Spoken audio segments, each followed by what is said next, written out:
Wolverhampton Wanderers currently sit bottom of the Premier League table after conceding 21 goals in just 7 matches, and in this video we're going to be diving down into what's going on and what's wrong with the mighty Wanderers.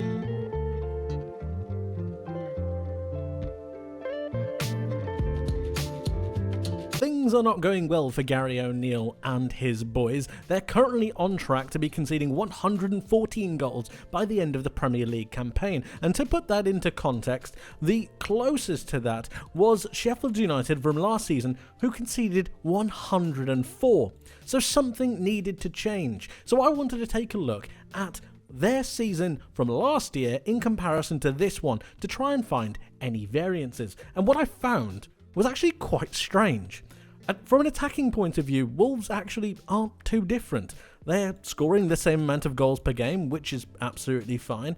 They're getting fewer shots on target, but not by a great deal. And the same can be said for big chances per game, but they're missing exactly the same. So the changes must be from a defensive point of view. Passing wise, yes, it's a little bit lower than it was last season, but again, not too much variance there. And the same can be said for their accurate passing game and their long balls. So defensively, there must be a change. Well, while they don't have too many clean sheets, and while they are conceding nearly double the amount of goals that they did last season, they've actually got more interceptions. And they're actually making more tackles. So all of this points to the fact that Wolves' underlying metrics are actually okay, which is something that is far, far more concerning, because it means that the problem must be deeper rooted than ever thought previously. When Wolves achieved some of the best results that they did under Gary O'Neill, I'm talking the beating of Manchester City, the winning against Chelsea, and the beating of Tottenham, they played with a back three, utilising this 3-4-3 system to do a number of things, and this had a great deal of benefit. Not only did it get Nelson Semedo and Ryan Aït-Nouri, two of their attacking powerhouses, further up the pitch, creating better wide play opportunities, it also helped with the centre of the park, pushing their forwards a little bit further in field to help out with the main central striker. And from a defensive point of view, those two players dropping back and helping out to create a box in midfield with high energy to be able to win the ball back as quickly as possible. This, combined with the fact that their wing backs would then drop back when they didn't have the ball and helping out with their back three, it was very difficult to play against Wolves, and it meant that they were able to hit teams on the counter-attack while also being fairly defensively resolute. However, I believe that Gary O'Neill saw something happen, and that change was actually a drop in energy and performance. And this is seen later on into this season. Wolves have actually progressed the ball and carried the ball, which was one of their major statistics last season. They're actually carrying it less, 100 yards less in fact, from this season compared to last.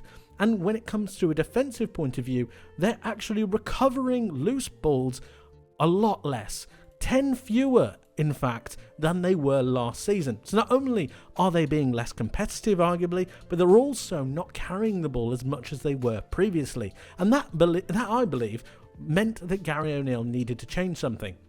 With Max Kilman going, they needed to change the way that they set up. Kilman was almost a jack of all trades for a lot of things. He was able to sweep up, defensively he was very good, and aerially he would win a lot of possession. Not to mention the fact that he was able to pass out of the back at will, and it meant that Wolves were able to get on the counter-attack and get on the attack through Kilman himself. But with Kilman gone and with the lack of energy really starting to deteriorate, Wolves needed to change something. And I believe that is where the signing of Andre comes in. Because if you move Andre a little bit further forwards next to a couple of midfielders who are good with possession, I believe this is the indicator that Wolves would want to become a possession-based side, moving into a back four to allow for play from the back to the front, utilising a good controller of the possession in Andre. Now, he's not necessarily a breaking midfielder, he's not a destroyer, he likes to get on the ball and he likes to dictate the tempo of a match. Mix that up with João Gomez and Mario Lemina with a bit of steel and you should have a pretty good defensive makeup. Forwarding the ball into their striker in Strand Larsen, from those goal kicks and of course through playing through those thirds, Wolves would hope to be a little bit more of a possession based side, but with that comes some major problems. Sometimes as a coach there are things that you just cannot legislate for, and in Gary O'Neill's case I believe this has the capabilities of being one of them. When I said that the problems were deeper rooted, I really wasn't joking. I decided to look a little bit deeper into every single players of the starting 11's individual performance and compare their dual win percentage with what they did last season, and you can see that here. So the back four, we have Semedo with 52% winning of his duels, Dawson 63%, Totti 60%, and Aït-Nouri 55%. I didn't put Max Kilman in this because we knew he wasn't going to be here this season. So, in comparison, what are they doing this season?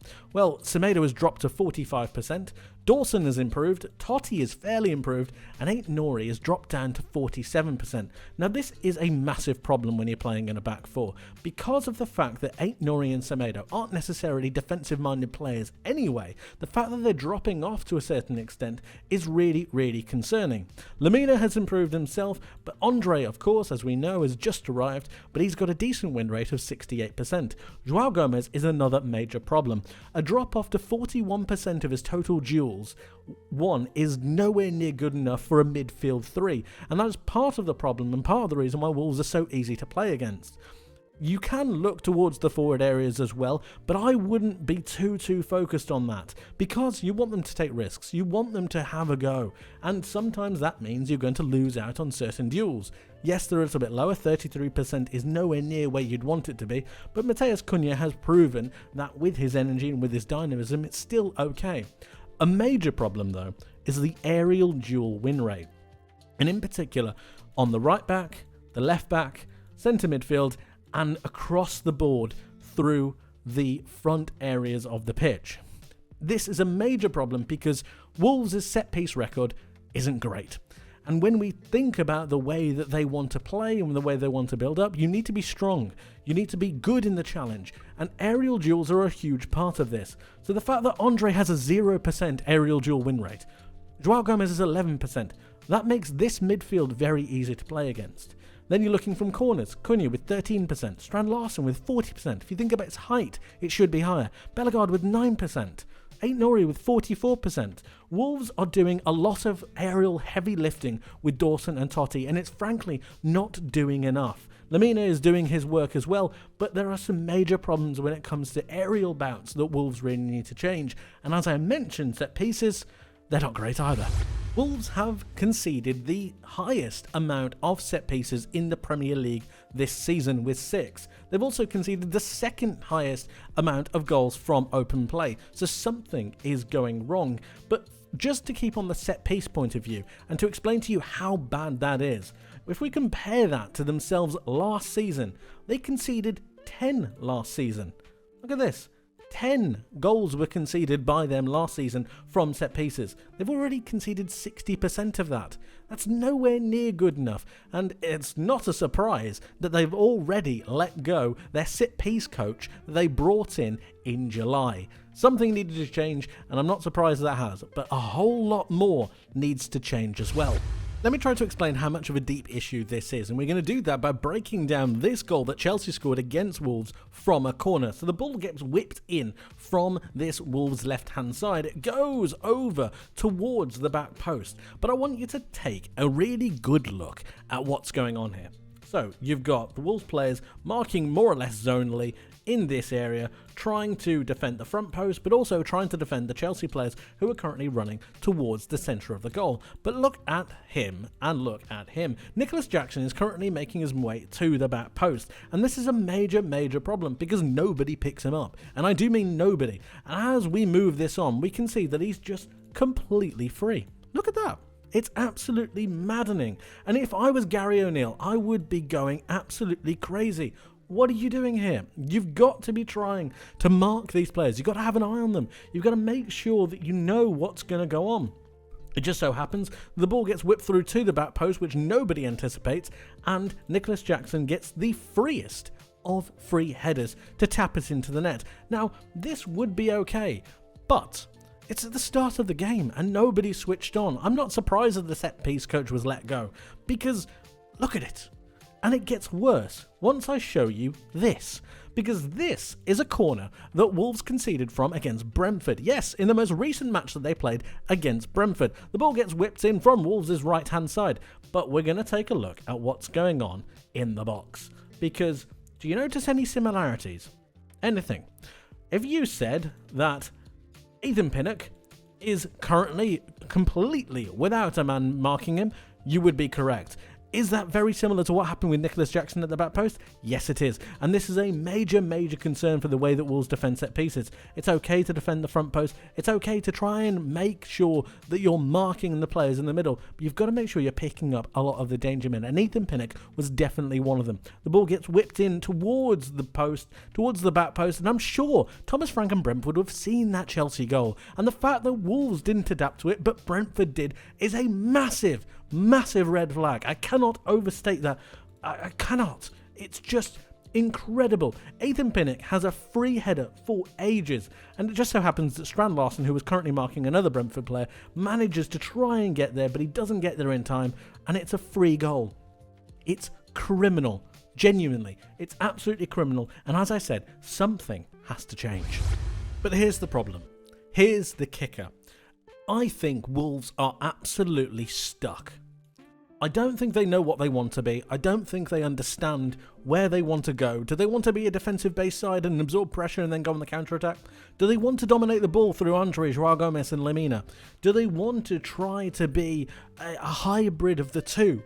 What do they want to be? I don't think they know. I think moving away from that back three and the culmination in the energy levels dropping has really caused Wolves a whole heap of problems. And that is compounded by this and by this. I'm not trying to single players out, even though that's exactly what I'm doing right now. But Aït-Nouri and Semedo are not left and right backs. They're not. And if you're holding your hat on, if you're hanging your hat on, these two getting you out of jail when it comes to a defensive point of view, they're not going to.